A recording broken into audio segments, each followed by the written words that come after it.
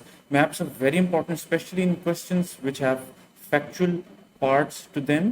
For example Indo Pacific policy of US or any other question, for example, concerning India and Pakistan relations or Kashmir issue, or we can talk about South China Sea, any question which has a territorial implication.